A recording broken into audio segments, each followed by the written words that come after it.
as I mentioned, governor of Cross River State for 8 years. But I mean, governing one state and governing Nigeria are two entirely different propositions. I mean, just go ask Bola Tinubu and ask him the challenges he's facing. Why should Nigerians believe that your record as governor of Cross River State can be replicated on a national scale? Two things. The first thing is your guest tonight hardly needs an introduction. At just 37, Donald Duke became governor of Cross River State and transformed Calabar into one of Nigeria's best-known tourism and cultural destinations, using festivals, infrastructure, and creative industries to project a very different vision of development. Years later, many still point to his administration as proof that governance can create both economic opportunity and civic pride. Well, now he's attempting perhaps his biggest political comeback. Recently unveiled as the presidential candidate of the People's Redemption Party for the 2027 election, Donald Duke says Nigeria must urgently tackle insecurity, revive agriculture, rebuild infrastructure, strengthen education and healthcare, and create the right environment for businesses to thrive. But his emergence has already landed in court, with legal challenges questioning the validity of the primary that produced him.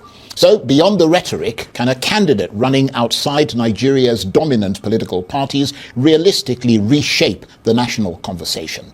Does Donald Duke represent a different kind of politics, or has Nigeria moved on from the vision he once championed?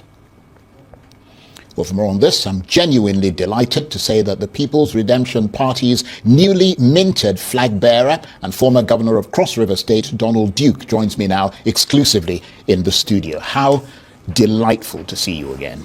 It's mutual, Charles. Thank you very much indeed for coming in. Thank you. And we were talking a moment ago of how hopeful things looked in Cross River State all those years ago when you were governor, and the fact that the leadership of Cross River State, as forward-thinking as it was also aligned with the national leadership of Nigeria. What do you remember of that period? Well, it was a period of hope. We tried to carve a state that was not just a political unit of Nigeria, but also an economic unit. And I believe that each state has the potential to do same. And so we did a SWOT analysis, were able to identify our strengths and weaknesses, and invested in our strengths. Our platform was basically agriculture and tourism. Agriculture is long gestation, but tourism was a low-hanging fruit, as it were, and we went for it. And the results were evident. I mean, take, for instance, the carnival. That attracted 1 million people. The month of December attracted 1 million people into Calabar.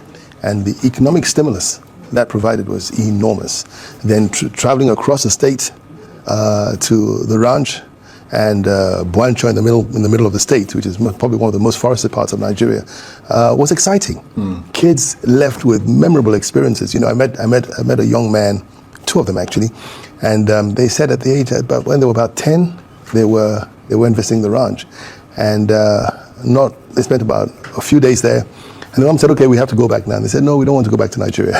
they thought they were out of Nigeria, But those are memories that children treasure, and those are also memories. It gave us a lot of pride, a lot of hope in the state, unfortunately. Well, I have to say that I traveled across Cross River State. I mean, I was in Calabar, I was there for the carnival, I went to the ranch. I mean, I remember the place, I felt like I was in Switzerland. I mean, it looked so beautiful, and because of the location, so much of it was in the clouds. You literally felt you were walking, as somebody said, amongst angels. Remarkable period. It shows you the potential that is Nigeria. Indeed. And as I said, many Nigerians remember what you did in Cross River State. They still talk about that today. But you've been away from frontline politics for years. Why are you returning now? What is it about today's Nigeria that convinced you that this is the moment?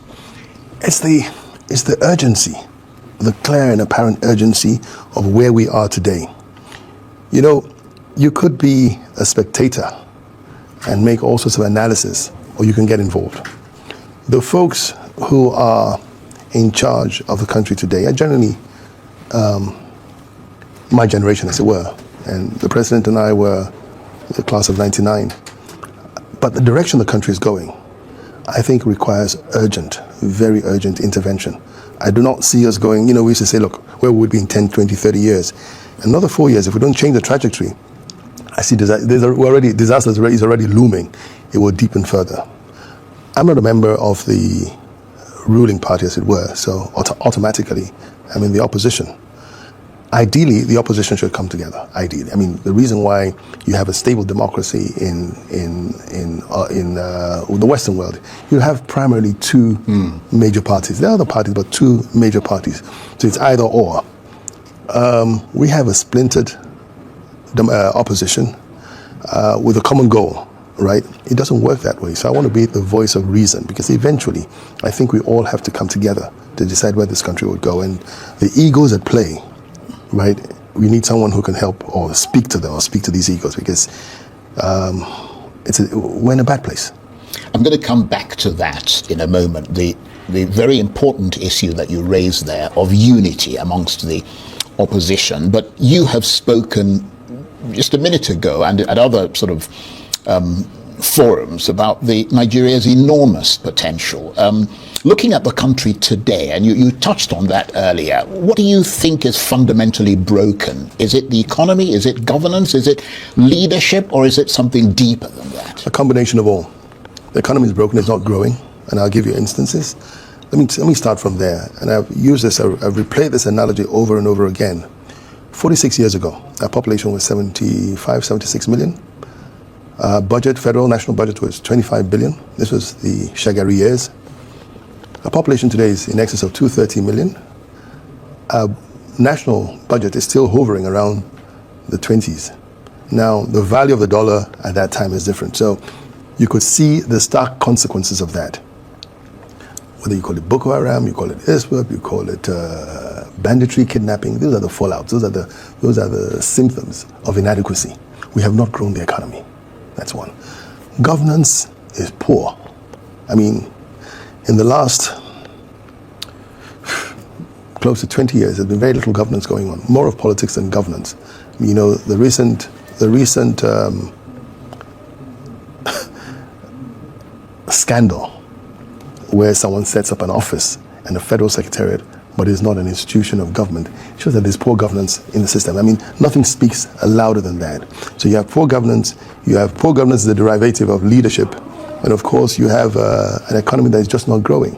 I mean, how can you grow an economy at interest rates in the upper 30s? So you borrow 100 million, and before you start anything, you're paying 30-something million as interest. You can't grow the economy. So there's so many things wrong, and that's why I said it's a totality of everything. You need someone broad to understand this, right? And the focal point of governance is to ensure that the citizens are optimally productive within a safe and orderly environment. Our citizens are not productive. The environment is not safe.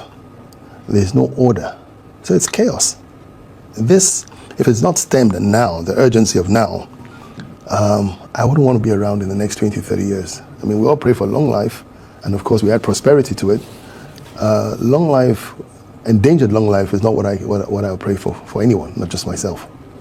Indeed. And you were, of course, as I mentioned, governor of Cross River State for 8 years. But I mean, governing one state and governing Nigeria are two entirely different propositions. I mean, just go ask Bola Tinubu and ask him the challenges he's facing. Yeah. Why should Nigerians believe that your record as governor of Cross River State can be replicated on a national scale? Two things. The first thing is your record shows that your intention, it speaks of your intention to leave a place better than you met it. That's my record, not the Tinapas and all those things, but the intention is my record. The second thing is, when you're governing a country like Nigeria, multi-ethnic, multi-religious, it's a conundrum. You must look for the best hands. The politics is over. Now go to the governance. So each appointee of government has one credo: make sure you leave this place better than you met it. It's not those who rally around you, the politics. It's enough to go around everyone. But make sure that you don't shortchange the country in the process of governance, as it were. We bring politics into government. No, they're two different things. Politics is a necessary step, because in going through the politics, you get to better understand the country. So if I aspire for leadership, as I am, I'm going to have to put together a great team, right? A team that can play, that can take us to where we are, not mediocres, because they were chanting Donald Duke, for president. Well, I mean, you built, as we mentioned, the Calabar Carnival, and you transformed, I mean, everyone could see that, tourism in Cross River State. But critics say Nigerians today are not necessarily thinking about festivals, they're thinking about food. I mean, how do you convince struggling Nigerians who see your record as culture and tourism that you're able to move them and take account of their economic priorities? It's all about productivity. Whatever you can do, whether it's singing or dancing that people are prepared to pay for, makes you productive. Once you're able to give someone, right, or some people what they're ready to pay for, entertainment, whatever it is, you're productive. So we took a plank in Cross River State. There was a low-hanging fruit, right? I mean, everyone wants to industrialize and do all those things, but that takes time, right? And we did a lot of that. I mean, we did quite a lot of that. A number of mega factories that were developed during the time, but that's not going to engage the mass of the people. Like I said to you before the program started, in the month of December alone in Calabar, 1 million visitors were coming in. Tinapa had the potential to attract 3 million people annually into Calabar. If 3 million people were spending just 100,000 naira each, that amounts to 300 billion. If you put the multiplier effect into it, it'll probably go up to 3 trillion, you know? So whatever you can do, and that's why I said the primary purpose of government is to ensure the optimal productivity of her citizens. So you take what they can do easily and invest in that while you look for other things that they probably could do later. But, you know, for instance, in Cross River, where at the time we only state that had internal flights. The state is rather large. It's from Calabar to Obudu, where the ranch is easily 5-6 hours. So we built an airstrip, and we had flights commuting between Calabar and I think it was being run by Aero Contractors and Overland. I remember that. Yeah, and you know, that created traffic. Look, you and I know that Dubai survives on traffic. If you stop the traffic from going into Dubai, that's it. The same thing, I mean, Las Vegas, the story of Las Vegas was built around traffic. London is built on traffic. Major cities are built on traffic, you know. So we created that traffic. We were the fourth, Calabar Airport was the fourth busiest airport in Nigeria after Lagos, Abuja, Port Harcourt was Calabar. Unfortunately, it's down to 2. We had 9 flights in and out of Calabar daily. Those numbers, people coming in and going in and the flights were full, those numbers speak volumes. But I mean, what part of the challenge I imagine you had in Cross River State was the absence of an enabling environment to promote what you wanted to do there on a national level, because you had a lot of other issues with Nigeria. First of all, you had Nigeria's reputation. People weren't, I mean, it wasn't a tourist destination. There were so many things that would have got in the way, I imagine. We weren't looking at tourism, the focus was on bringing in foreign visitors, local visitors. They want to go somewhere, somewhere for Christmas, a change of environment, change of scenery. I would say easily 90% of the tourists we attracted were Nigerians. And it's the same all over. If you go to Disney, or, you know, or we mentioned Las Vegas, most of the folks who go there are Americans, you know. So you only fools will thread where angels dare. If your people are not going to a destination, why would I go there? Because your people are the ones who are going to market that destination for others to come. So we were happy with that. I'll give you an example of the ranch. The ranch was, before we came in, was just an abandoned, naturally beautiful, but just abandoned. The people were dirt poor. By the time we left, the average resident of the ranch, or indigent of the ranch, had perhaps 3 jobs. We ensured that each family was given 50 beehives, right? And so bee farming, because we gave a jar of honey as complimentary to each guest.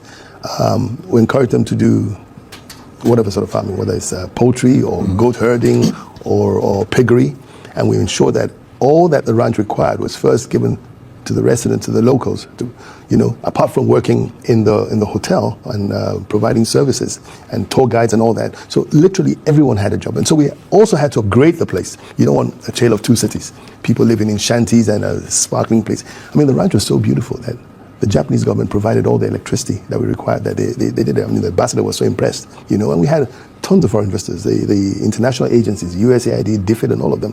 That was their base. DFID, all the donor agencies had a conference on the ranch. OPEC had their retreat on the ranch. That speaks volumes. We were receiving foreign investors. I had to stop going back and forth because President Obasanjo would ask, we host a foreign president when while he's on vacation, you know, in Calabar on the ranch. So it was a thing of pride for us. But it showed what could be done in Nigeria. I believe every state has something to sell. Every state in Nigeria But it has something also to sell. shows what leadership Could do, yes, absolutely. That nobody can deny that. But that was Cross River State, and I can certainly relate to the fact that you took advantage of what you call the low-hanging fruit, what you could give to the rest of the country and the world easily. But if you were sworn in tomorrow as Nigeria's president... When am I sworn in? Well, you said that. From your lips to God's ears. What are the first 3 economic decisions that you would take within your first 100 days? Honestly, I don't like this 100-day thing.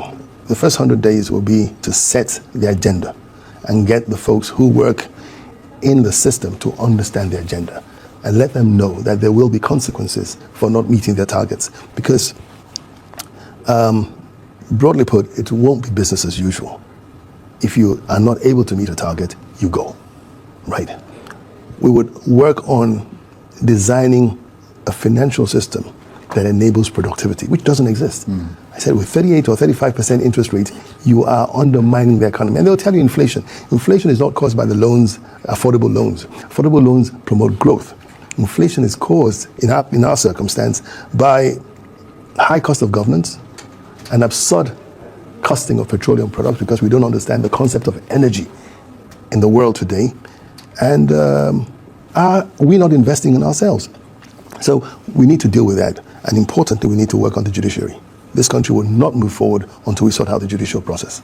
Let me come, well, you are a lawyer, of course, and I suspect you know quite a lot about that from personal experience. But let me come back to the issue of, you talked about loans and debts. Nigeria's debt continues to climb. At what point does borrowing stop being investment and become a burden passed to future generations? Because, I mean, you touched on that briefly now, but I'd like you to expand a bit. We're long past that point. Long past so much so that even the World Bank is now cautioning us. You know, they probably won't give us anything more. So we're going through different routes to get funding from, I won't call them spurious, but from other sources. We're long past that. And because our revenue collection system is poor, right? We do the basic thing, we tax you on profit. If you're going to tax me on profit, I'm going to whittle down my profit so that I let go of as minimally as much as I can. There are other ways of generating revenue. It could be through transactional taxes and all that, which will quadruple what we're currently getting. But you see, we need to also prioritize. There's certain things that we do, certain expenditure that just doesn't make sense. I'll bring this up. Take the Lagos Calabar. That's the highway. The highway. Right.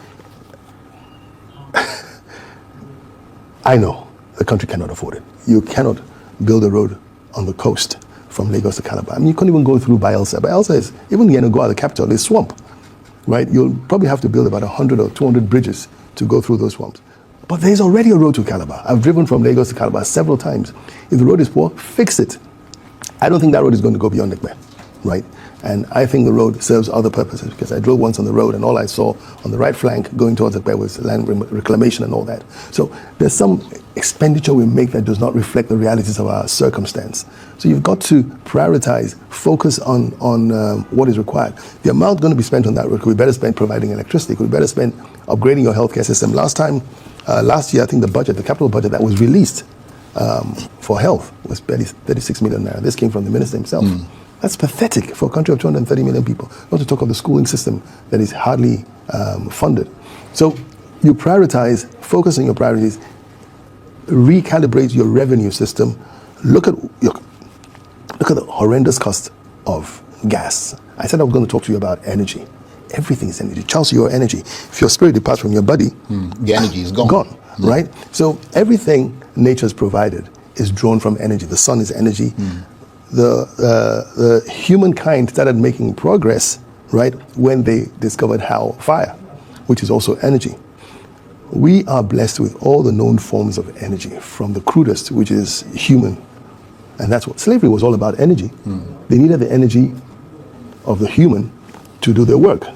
So we have all the known forms of energy, from hydro to solar to gas to petroleum, you name it, recently to lithium. So that should tell you that anything that is essential to life is abundantly given by nature. Oxygen is required to keep us alive. So we are particularly blessed And I'm not saying give free of charge, no, but make it available and very affordable, because that is going to be a major stimulus for the productivity of your people. So based on what you're saying, what I'm getting from you, and correct me if I'm wrong, is that the government is, from your assessment, wasting public resources, and that what needs to be prioritized is government discipline first, and then subsequently things like tax reform and so on. You're spot on.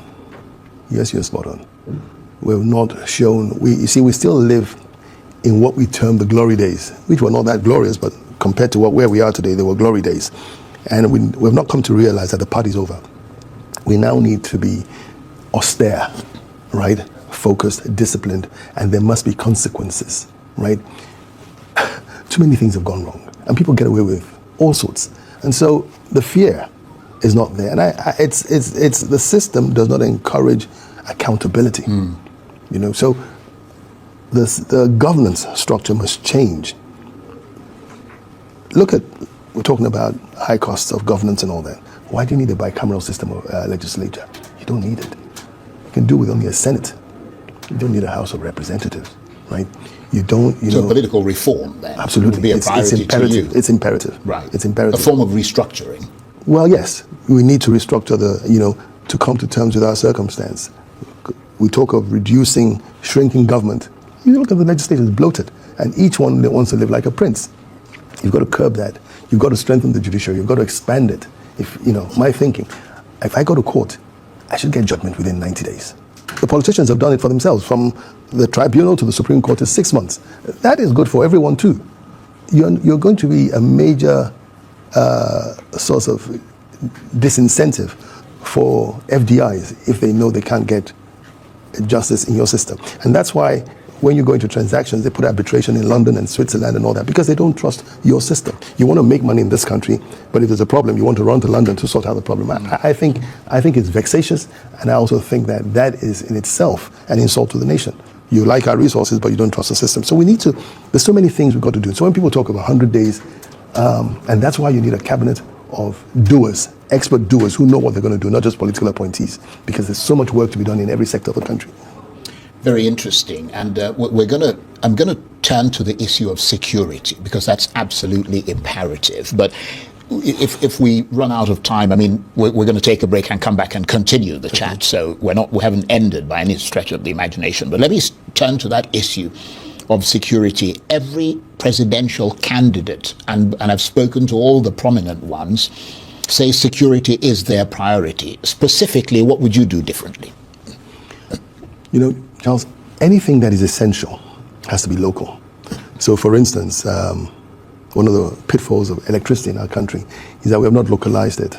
So, healthcare, for instance, has to be local to be effective. Schools have to be local to be effective. Water, you can't produce water in Calabar, move it to Sokoto. You've got to find water within the locality. The same thing with security. You've got to localize it. You've got even the military, right? You've got to establish. I hear they've increased the number of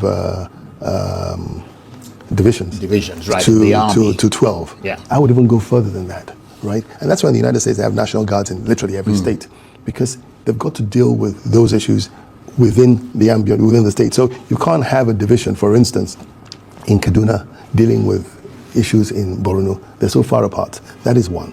Two, policing. Yes, we talk about local or state policing. I was going to ask you about state police. I agree with it. I think we ought to have done this a long time ago. Right. In the colonial times, we even had local police and all that. But how do you prevent governors from turning state police into political militias? That's the big fear. Presidents have been abusing it. But you see, that's why you need a judicial system that works, so that it can curb the excesses. Okay? You can't do one without the other. 80% of policing is intelligence gathering. Only 20% is enforcement, right? We ought to encourage, in fact, build, I think the United Nations says 1 policeman per 100 people or 200 people, something like that. The federal government cannot provide all that. So they're the federal police, like your FBI, like your Scotland Yard and all that. The state government, you can't say I'm a chief security officer and I'm powerless. So they would have their own police. I would rather they focus more on intelligence gathering and work alongside the federal police. But they've got to be armed. But we don't want them carrying AK-47s, because it just looks as if we are in a military state and all that. So The DSS always carry guns and all that. No one sees them because they carry, pistols and all that. But beyond that, their primary purpose should be intelligence gathering. In advanced countries, let's take England, countries that we're familiar with. You commit a crime, I assure you within 72 hours they'll fish you out because they know who is there, they have an idea. And it's intelligence. It's intelligence, it's gathering. So if there's a crime in Mabushi, for instance, the DPO, the police folks there, they're the first people to ask you, how come? If there's a crime in your home, you'll ask your security man. It's the same thing. And if the DPO or whoever it is unable to answer, then it's a gross dereliction of duty. You should be fired. And those are the consequences I'm talking about. You have herders or people going into a whole community and ransacking the community, right? As that virtually happens every week, kidnapping and all that. And no one is held accountable. It's akin to leaving your security man on seat after your house has been burgled. So there's either connivance, right, or negligence. Either one has to be dealt with. So as long as you hold people responsible, man, if you're a DPO in an area and something goes wrong, you know that I'm going to lose my job, you'll sit up. You will get your people out of the office to go find out. You want to know who lives here, who are the people here, who have these tendencies. And believe me, you'll be surprised, the police know most of them. But because they're no consequence, they're connivance, they get away with it. So once you institute the policy of consequence, you've solved half your problem. But of course, you've got to strengthen the security. You've got to get a lot more people involved. There are too few of them involved. You've got to remunerate them properly to incentivize them and all that, because no one is going to put their life on the line. Look at the soldiers that are being killed. Are they probably the other day on social media? There was the wife of soldiers who had been killed in the fronts, right? We're complaining nothing has been given to them. So there must be a policy, either insurance or something like that. If you die in the course of duty or you're hurt, you'll be looked after. We don't have a veterans organization in Nigeria. So you go, you get hurt, you get shot, you're amputated, and you're gone. So we've got to look at all those things, but demand from them. Give them what is required, but demand from them. More than 2 decades after redefining what a Nigerian state could become through tourism, culture, and urban renewal, the former governor of Cross River State, Donald Duke, is back. This time, he's asking Nigerians to imagine him not as a former governor, but as president. His supporters call him a visionary whose ideas were simply ahead of their time. His critics ask whether vision alone can survive the brutal arithmetic of Nigerian politics. And with a court challenge already hanging over his emergence as the presidential candidate of the People's Redemption Party, his journey has barely begun. So, in a political season dominated by familiar power blocks, can Donald Duke still persuade Nigerians that ideas and the collective will of the people, not political machinery, can win the day? And the presidential candidate of the People's Redemption Party and former governor of Cross River State, Donald Duke, is still with me exclusively in the studio. Thank you very much indeed for staying with us. Thank you. And I have to say that I have this awful temptation to sometimes call you Donald Trump. But thank heavens I didn't make that mistake. There was a time I was called Donald Duck. Right, so... Well, some would think that perhaps calling you Donald Duck is better than calling you Donald Trump. Well, it depends on who you're speaking to. Indeed. But thank you very much indeed for staying with us. You've spoken about agriculture. Is Nigeria's biggest problem, as you hinted earlier, production, or the fact that farmers can no longer safely access their farms? I said to you, the basic function of government is to ensure the productivity of our citizens within a safe and orderly environment. That sums it all. We've got to take security seriously. You must be able to move through the length and breadth of this country without harassment. Charles, I went to school in Zaria. My first time in Zaria to register in university, I went by bus from Lagos going to Kano and stopped off at Zaria. We arrived Zaria at 3 a.m. in front of a mobile petrol station. And the security man, whom we call my guard, just dropped a bench, asked me to sit down until daybreak. That was Nigeria. And this was in the mid-70s. Today, you dare not do that. You want to arrive Zaria at the peak of the sun, right? You don't even want to get there at dusk. Nigeria is not getting better, right? Nigeria is getting worse. And we've got to face it. We've got to be honest with ourselves. When you're ill, the first thing is to get proper diagnosis of your state of health and what is wrong with you. But when you keep on hiding it or pretending it doesn't exist, it'll eclipse you. Let me turn to something that is a big, big problem in this country, that not just for politicians, but across the board, and it fuels the perception, international perception of Nigeria, and that is the issue of corruption. You are one of the few governors that has escaped corruption allegations that have dogged many others. Why do you think corruption remains so deeply entrenched in Nigeria, despite decades of anti-corruption campaign? And I remember it was when you were governor during that 1999 to 2007 period that President Obasanjo started the EFCC and all the rest of it, and the whole issue of corruption went up sort of higher on the agenda, but it seems to be somewhere in between at the moment. Failure of consequences. You know, earlier I talked of this spurious agency that was set up. I don't recall the fellow's name. The audacity. Adeyemi. Yeah. The audacity of doing that, right? It's so audacious. I really can't wrap my mind around it. Opening accounts in the central bank, getting an office at the federal secretariat, getting people posted to you. The fellow doing it is doing it with the mindset that nothing would happen to him. So there are no consequences. The moment you instill consequences into your governance system, yes, there'll still be corruption, but it will be severely mitigated. But when you say consequences, because he clearly has been arrested and there is an moment, some would argue that that is a form of consequence. But when you talk about consequence, are you talking about the broader sort of, because some people say that others must have colluded with him? Absolutely, but I'm talking of consequences, not just on his matter, but generally. That's a norm in the society, right? There are probably several cases, probably even worse than his, that haven't come up, you know? Because for you to sit down and conceive that, there must have been some precedent somewhere. Probably he took it a step further. Probably there are others that have gone even further than that, right? But let's see what will come out of it. There are many cases that have been swept under. After a while, something happens and you don't hear about it again. I'm afraid to say that this may be one of such. In another couple of months, it will just go blank, and we'll go on to other things, because there's always something exciting in the system about to happen or happening. So the lack of consequences encourages you to dare. You know, he who dares wins, and that's what Nigeria has become. It's a jungle. Well, let's turn to the political culture in this country, of which you are a part. Has Nigeria become a country where elections are won less by ideas than by structures, money and patronage? Unfortunately. You know, the money which ought to be for logistics and all that is to sell ideas. Nobody talks about ideas. The APC is not talking about making things or how they will get things better, right? They just vote for us. And that's why, you know, the insult of giving rice and sugar and salt to the populace is so undermining, so insultive. On election day, 10, 15,000 is given to voters. I mean, where are we going? So we are unfortunately running a system that your ideas don't mean anything, right? Put together what we call structures that are able to distribute funds right across the country, and you win. Well, given that, I mean, you're not running under the APC, which at the moment is considered to be the preeminent party. By far. Realistically, can a third force candidate such as yourself overcome that entrenched political machinery? If I don't try, I have lost, right? These are famous words by Jesse Jackson. In 1984, he was asked by a reporter,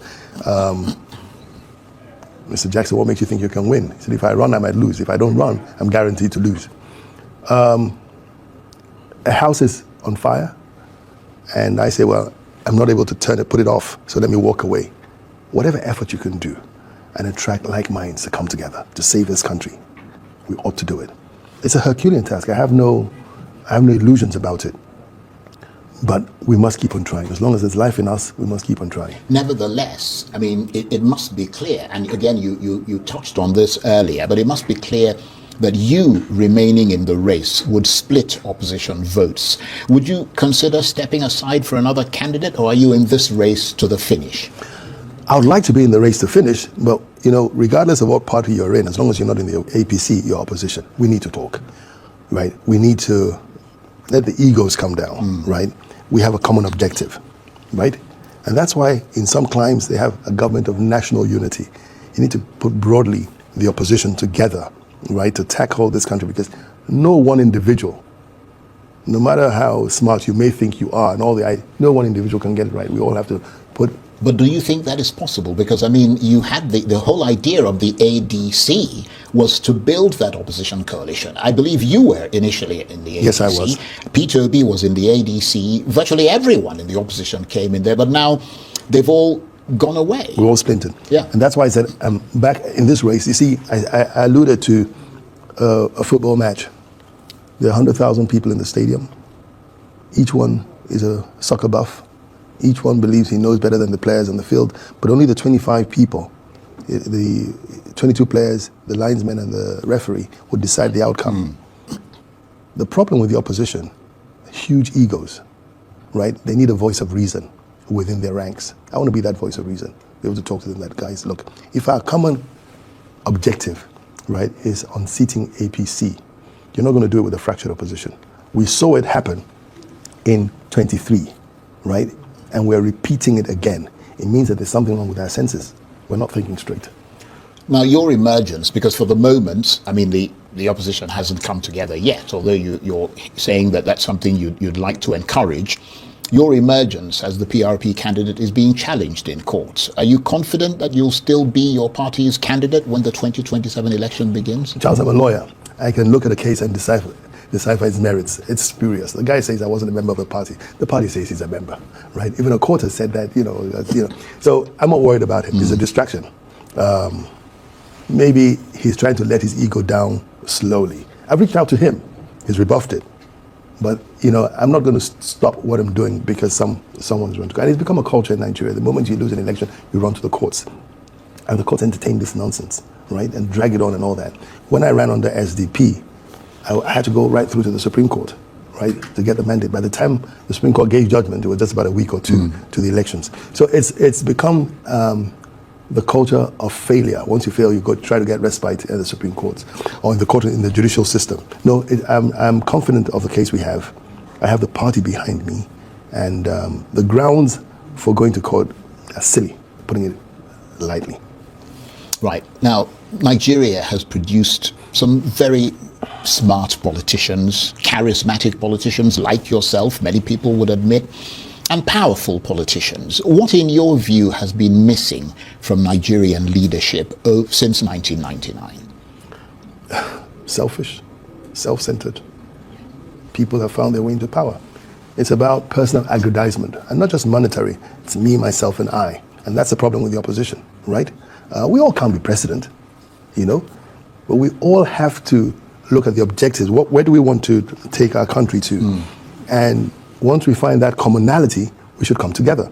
But it's all ego. I have to do it. Right. If I can do it, no one else can do it. And that's where we are. And if you're the governing power, you're going to take advantage of that. Right. So really, that's a problem.